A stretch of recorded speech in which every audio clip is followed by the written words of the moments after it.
Magandang hapon sa inyo lahat. Sa pagkakataong ito ay pagpapatuloy natin ang ating pag-aaral sa Old Testament 1, which covers the Pentateuch, the first 5 books of Moses. No? And at this time, we will consider yung first book of the Pentateuch, which is Genesis, which happens to be the first book ng Old Testament at even ng the whole Bible. No? So, titignan natin siya ngayon and marahil hindi natin siya matatapos ngayon, pero we will be looking at it for quite some time. Siguro mga ilang meetings tayo dito sa Genesis. No?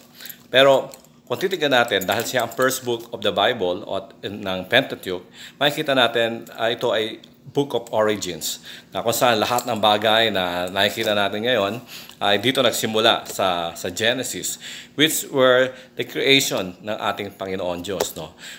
So makikita natin sa first chapter yung creation, makikita natin dito yung origin of the universe, and then yung light, first light, yung first water canopy, yung ocean and seas, lands, suns, moons, and stars. No?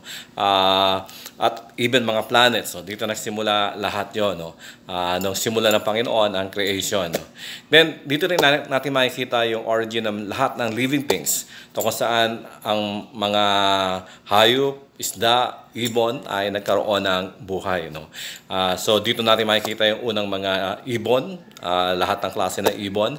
Dito natin makikita lahat ng klase ng mga isda at lahat ng klase ng mga land animals. No? So ganoon din, makikita natin itong origin of man. So ang kilala natin, ang unang tao ay si Adan and then si Eva. No? Alam natin kung paano kinuha ng Panginoon si Eva mula sa tadyang ni Adan. At makikita din natin dito origin ng marriage, no? Na kung saan first and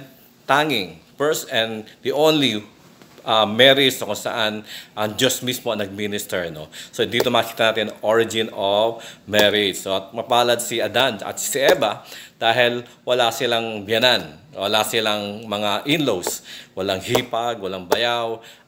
So magiging maayos sana ang buhay nila, no? Dahil sa wala silang mga in-laws. No? Pero of course, hindi natin ang pag-uusapan. No? So hindi lang yon, kundi makita natin dito yung origin of family. No? So dito nagsimula yung family, nagkaroon ng dalawang anak.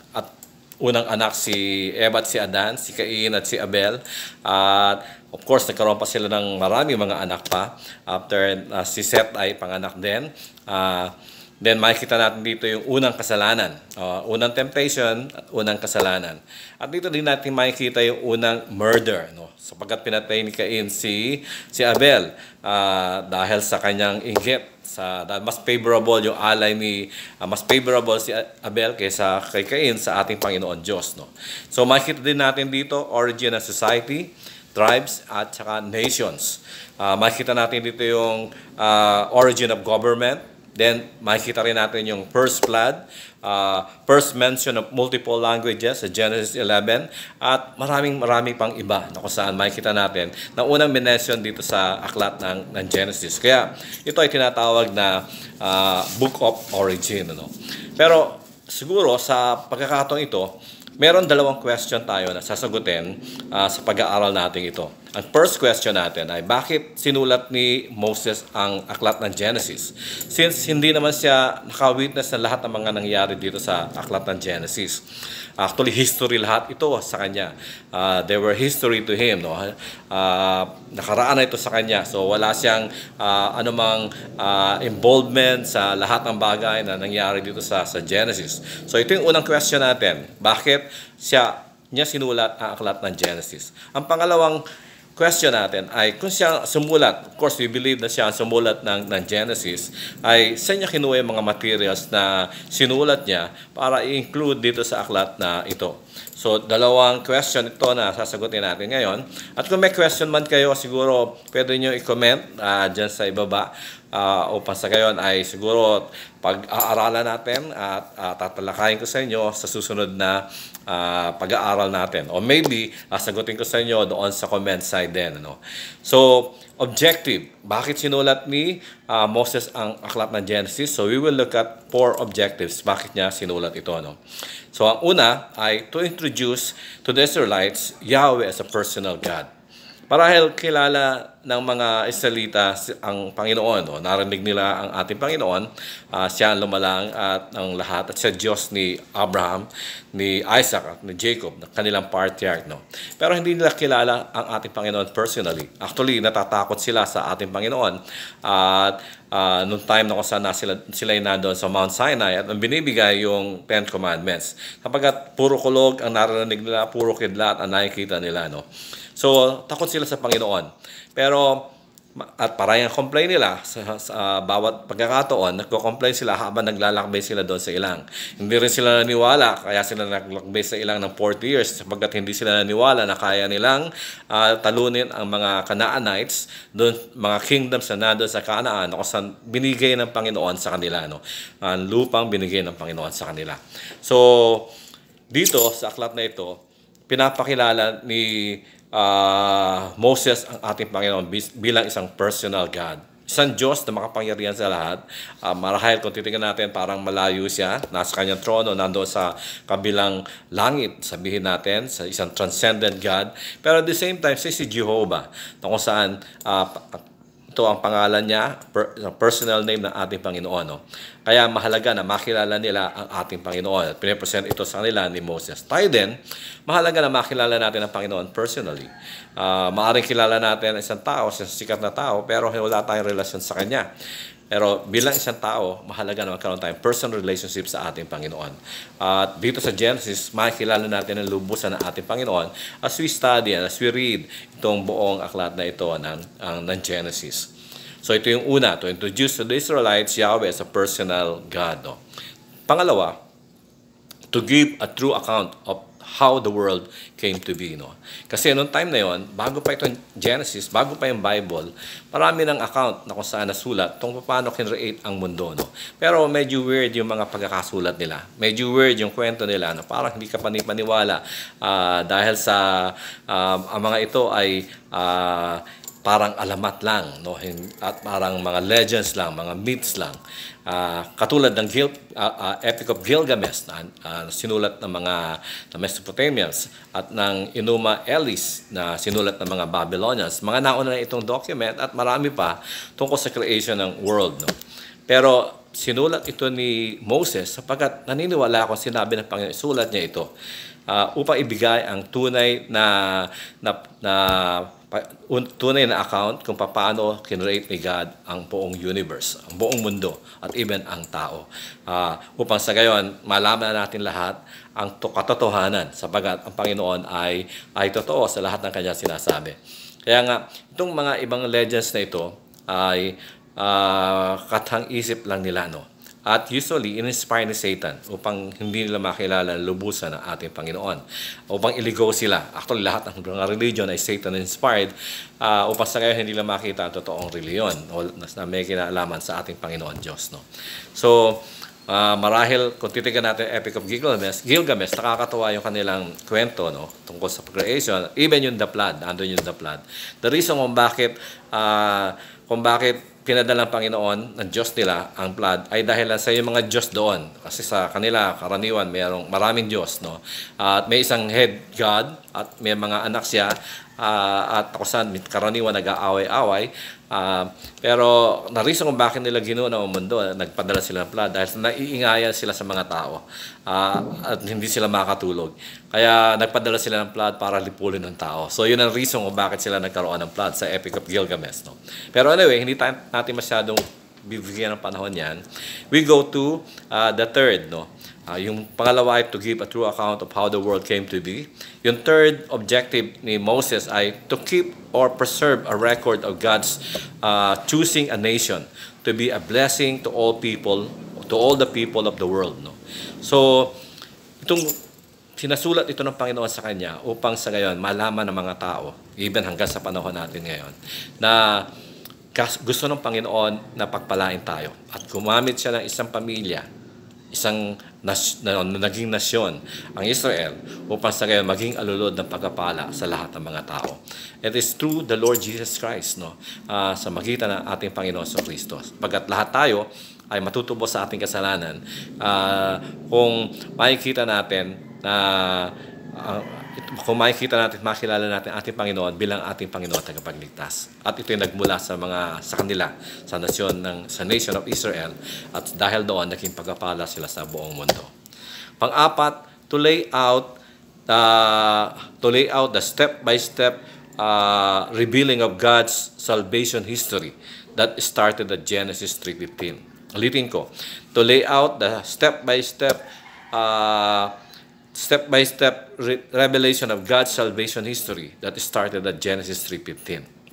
Bakit? Ano ba yung Genesis 3:15? Sa Genesis 3:15, after magkasala ng tao, agad pinangako ng Panginoon na tutubusin niya ang kasalanan ng mga tao. Isa-save niya ang mga tao. Actually, nung makita nga ng mga unang tao ni Adan at Eva na sila hubad, kumuha sila ng mga dahon at tagni-tagni ito, sinuot nila. Pero hindi sapat yun. Ito ay human effort. Ang ginawa ng Panginoon, kumuha siya ng hayop, kinuha yung balat nito, at ito ang dinamit sa kanya, which represent yung ating Panginoon sa Kristo na mamamatay sa krus ng Kalbaryo. Sa Genesis 3:15, sabi niya, He will put enmity between the woman and the serpent. At yung offspring nilang dalawa ay maglalaban. Na yung offspring ng babae will bruise yung head ng serpent, at yung serpent will strike the heel ng offspring ng babae. Of course, ito ay tumutukoy sa ating Panginoon sa Kristo. Pero of course, alam din natin, magtatagumpay ang Panginoon, at dahil doon, tayong lahat ay tagumpay sapagkat matubos tayo sa ating mga kasalanan kung binigyan natin ang ating personal faith sa ating Panginoon. Amen. So ito yung unang tanong natin. Sagot natin yung unang tanong natin. Bakit sinulat ni Moses ang Genesis? Ito yung 4 na objectives natin. To introduce to the Israelites Yahweh as a personal God. Pangalawa, to give a true account of how the world came to be. Pangatlo, to keep or preserve a record of God's choosing a nation to be a blessing to all the people of the world. At panghuli, pang-apat, to lay out the step-by-step revelation of God's salvation history that started at Genesis 3:15. So ito yung objective. Ngayon naman, sasagutin natin yung pangalawang tanong. Kung si Moses nga sumulat nito, saan niya kinuha yung mga materials na nilagay niya sa Genesis, aklat ng Genesis? Na may tatlo tayong titignan. Ang una ay, ito ay sinabi ng Panginoon sa kanya. By the guidance of the Holy Spirit, sinabi ng Panginoon sa kanya yung mga bagay na susulat niya dito sa aklat na ito. No? Actually, all throughout, hanggang sa matapos ang Pentateuch, hanggang Deuteronomy, may mga pagkakataong kinakausap ng Panginoon si Moses, sinasabi sa kanya, isulat niya itong mga ito. No?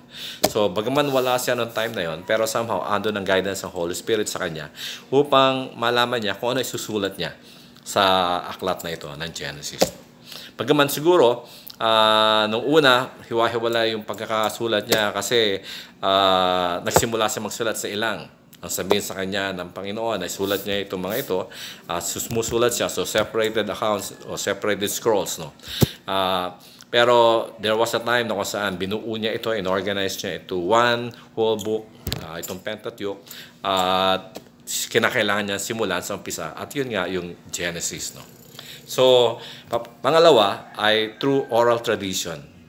Noong time na yon, at minsan even ngayon, sa Middle East, meron silang tinatawag na oral tradition na kung saan yung mga kwentista, may mga nagkukwento ng mga bagay na nangyari noong nakaraan. So, habang naglalakbay sila sa ilan for 40 years, yung mga elders ng Israel ay kinukwento sa kanya, habang nagtatanong sa kanila, kinukwento sa kanya yung mga bagay na nangyari ng mga nakaraan na natrinig nila sa mga nanay at tatay nila, mga lolo at lola nila nung unang panahon. No? So, through oral tradition. Pangatlo, through the breaks o yung division kung saan ay itong mga ito ay nasulat. No? Titingnan natin yung division. Ang unang division ay yung tinatawag na chapter division. No? Of course, meron 50 chapters ang Genesis. At bawat isa nagre-reveal ng mga bagay na kung saan ay kung ano nangyari noong unang panahon. No? Pero saan nga kinuha itong mga ito? No? Meron tayo, kung titignan natin ang Genesis, meron itong tinatawag na generational division. Generational division. O tinatawag itong Toledot. Hindi ko alam kung narinig nyo na yung Toledot. Ang spelling ng Toledot ay Toledo. Tapos lagyan mo ng TH sa huli. So, Toledot. Na ibig sabihin ay generation. or genealogy or account or family. So, kung titingnan natin, iba't ibang version, iba yung ginamit. Halimbawa, sa NIV, ang ginamit niya ata ay, these are the accounts of the heaven and earth, no? Creation of the heaven and earth. Sa NASB, ginamit niya ay generation. These are the generations of Adam. Sa New King James Version, ang ginamit niya ay genealogy, no? Hindi ko alam kung magkakabali-baliktad ako, pero ito yung equivalent ng Toledot.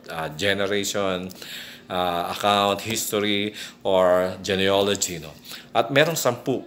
May 10 generational division na binabanggit dito sa Genesis, na kung saan dito natin makikita kung saan kinuha ni Moses yung kanyang mga sinulat, no? Noong time na kung saan ay nagtatanong si Moses sa mga leaders ng Israel kung ano nangyari ng mga unang panahon. Of course, sabi natin kanina, una ay through oral tradition. Ang pangalawa, may binigay sa kanya mga clay tablets na kung saan ay naka-record dito yung mga nangyari ng mga nakaraan. Kung saan ito ay it was handed down through one generation to the next generation hanggang sa makarating sa kanila. And of course, ito ay with the preservation and guidance ng Holy Spirit. Preserve ng Panginoon itong mga tablets na ito upang makarating kay Moses at maisulat niya yung mga yon. So ano-ano itong mga ito? Ang una ay siguro may 10 at least. Ang una ay generations of heaven and earth. Generations of heaven and earth. At makikita natin yan sa chapter 2 verse 4, no? Chapter 2 verse 4. These are the generations of heaven and earth, sabi doon, no? Ang pangalawa ay generation of Adam. Generation of Adam. Ito yung makikita natin sa Genesis chapter 5 verse 1. Ang pangatlo, generations of Noah. Makikita naman natin yan sa Genesis chapter 6 verse 9, no? Genesis chapter 6 verse 9. Ang pang-apat ay generations of Shem, Ham, and Japheth, yung mga anak ni Noah, no? At makikita natin yan sa Genesis chapter 10. And then, ang susunod ay generation of Shem. This is the generation of Shem. Makikita natin sa Genesis chapter 11 verse 10. Verse 10. Ang susunod ay pang-ilan na yan? Pang-anim, no? The generations of Terah, no? Makikita natin yan sa Genesis chapter 11 verse 27. And susunod, pang-7, generation of Ismael. Makikita natin sa Genesis chapter 25 verse 12. Generations of Isaac, makikita natin yan sa Genesis chapter 25 verse 19. At ang dalawang huli ay generation of Esau. Makikita natin yan sa Genesis chapter 36 verse 1. At ang panghuli ay generations of Jacob. Makikita naman natin yan sa 37, Genesis 37 verse 1. No? So ito yung generational break, no?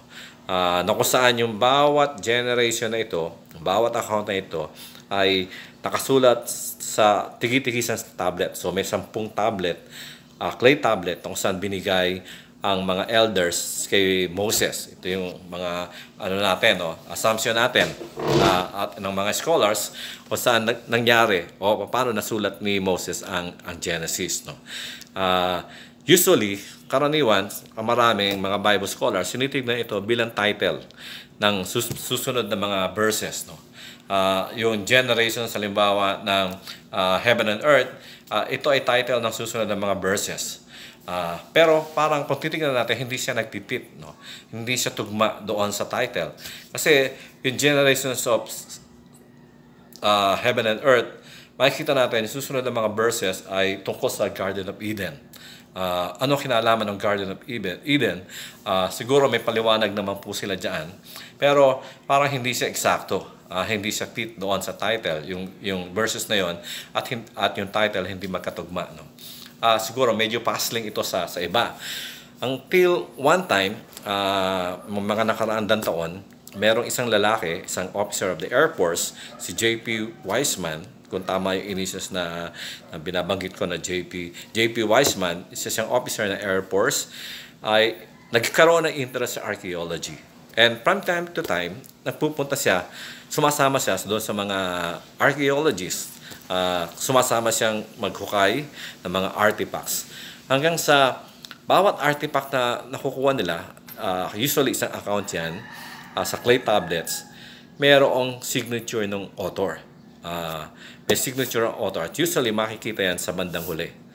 Sa last page o sa bandang ibaba, pagkatapos ng buong account, yung pangalan ng author at yung identity niya. So, karaniwan, lahat ng tablets na nakita niya doon sa huli. No? Pag sumulat sa New Testament, ang pangalan ng author ay nasa una. Diba? Pero dito, sa clay tablet na nahukay nila, ang pangalan ng author nandoon sa huli. So, pinag-isipan niya itong mabuti at parang kinonect niya dito sa Genesis. No? Kasi medyo puzzling yung title tsaka yung nakalaman, content ng susunod na mga verses. No? So, inisip niya na yung title hindi para doon sa susunod na verses. Yung title ay sa naunang mga verses. Meaning na ito yung author nung naunang verses. Katulad ditong Genesis chapter 2 verse 4 na kung these are the generations of the heaven and earth. Makikita natin yung susunod na mga verses ay tungkol sa Garden of Eden. Para hindi siya tugma, di ba?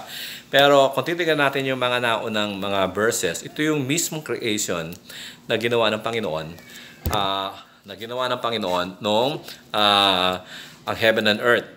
So, in a sense, tugma siya dito sa nato. Sarang sinasabi na yung generations of heaven and earth, ito yung pagbanggit sa author. Pero since walang taong nagsulat nito, si God mismo ang gumawa nitong mga ito ay walang pangalan ng tao. Sapagkat si God mismo ang gumawa nito. It might be the dictate ito kay Adan, or siya mismo gumawa nung katulad ng pagsulat niya ng Ten Commandments sa mga stone tablets. In a sense, parang ganon. Kaya walang pangalan ng tao. Ganon din, sa Genesis 5:1, binabanggit doon, these are the generations of Adam. Kung titignan natin yung susunod ng mga verses, genealogy ito. Genealogy. Pero, ito ba ay genealogy ni Adan? Hindi siya genealogy. Bagaman siguro, sunod-sunod yan na nanggaling mismo sa kanya. Kaya lang, makikita natin na ito ay mga descendants niya.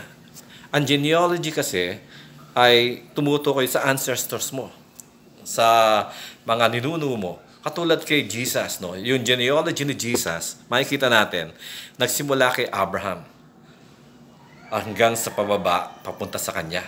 Ang may-ari kasi ng genealogy ay yung huling tao. Kaya yung genealogy ng ating Panginoon, sa kanya yon, dahil tinrace yung mga ancestors niya mula kay Abraham pababa. So, hindi tugma itong descendants sa Genesis 5 para kay Adan. Actually, baka may mga tao na sa bandang huli na hindi niya kilala. Paano niya maisusulat yon? Di ba? Wala na siya noong time na pinanganak yung mga nasa bandang huli nitong listahan na ito.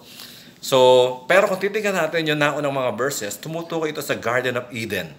At dito sa Garden of Eden, siya mismo lamang ang witness at nakaranas ng lahat ng bagay na nangyari doon sa Garden of Eden. So, tama-tama yung verses na yon, yung mga naunang verses, bago yung title o signature ng author. These are the accounts of Adam. So, yun yung pinakaano niya. At ganoon din sa ibang mga Toledot, makikita natin katulad kay Jacob. Makikita natin diyan. Binanggit doon, these are the account of Jacob. Pero hindi siya masyado nabanggit. Nabanggit lamang si Joseph. Ang pinakamarami ay kay Joseph. Sandali lang sa binanggit at puro kay Joseph na. So, hindi tugma, no? Pero actually, kung titingnan natin, andun siya sa una. Yung kanyang story ay nandoon sa unang mga talata bago yung pangalan niya. Ganon din kay Terah. Si Terah, tatay siya ni Abraham. Pero, these are the generations of Terah, pero hindi siya masyado nabanggit doon. Kay Abraham, yung story ang sumusunod at hindi sa kanya. Kaya, sa conclusion, binabanggit ni Wiseman na ang mga itong mga Toledot na ito hindi doon sa mga susunod na verses, kundi sa mga naunang verses. Doon tumutugma sila sapagkat ito yung signature ng author. Sinasabi na sila ang gumawa at sumulat ng mga naunang mga verses. So, sila ang gumawa noon, sinulat nila at nilagay nila sa bandang huli ang pangalan nila. At tinabi ito at nung sila'y mawawala na, binigay doon sa susunod na patriarch, susunod na leader ng tribo nila. At salin-salin, yung susunod na tribo, gagawa siya ng sarili at ibibigay doon sa next generation hanggang sa mabuo sila at maibigay kay Moses. So, yun ang nangyari. Doon kinuha ni Moses yung kanyang mga materials na nilagay niya sa kanyang aklat na Genesis. Now, ang tanong, hindi si Moses ang author ng Genesis. Actually, kung titingnan natin, kung isang tao lang ang kinuhanan niya, anong kasalanan dyan? Plagiarism, ginaya lang, kinopya niya lang. Pero since marami ang pinagkuhanan niya, maraming references, parang pangusulat tayo ng term paper, di ba? Musulat tayo ng mga aklat. Usually, maraming references yan bago makabuo ng isang aklat o isang term paper. So, ito ay research. At of course, meron siyang additional na mga statements na sinusulat after ng mga accounts na ito na kinuha niya sa mga clay tablets na yun. Maring siya editor at compiler, no, ng aklat na ito. Pero generally, kinukonsider siyang author nitong mula Genesis hanggang sa Deuteronomy at ng buong Pentateuch. So, hindi natin masasabi na hindi si Moses ang author. Siya ang nag-compile lahat nito. Siya nag-edit lahat nito. At in-include niya sa kanyang collection ng mga aklat na pinapagawa sa kanya ng ating Panginoong Diyos. So, kung nasagot natin yung mga tanong natin, at kung meron kayong tanong, pwede nyo isulat sa comments sa ibaba. Hanggang dito na lang muna tayo. Siguro sa mga susunod na pag-aaral natin, titignan natin yung bawat isang toledot hanggang sa makita natin yung kabuuan nitong buong ng aklat ng Genesis. Kaya magandang hapon sa inyo lahat at nawa ay na-inform kayo, nawa na-enjoy nyo yung pag-aaral natin. Of course, nawa ay na-bless po kayo. Magandang hapon po sa inyo lahat.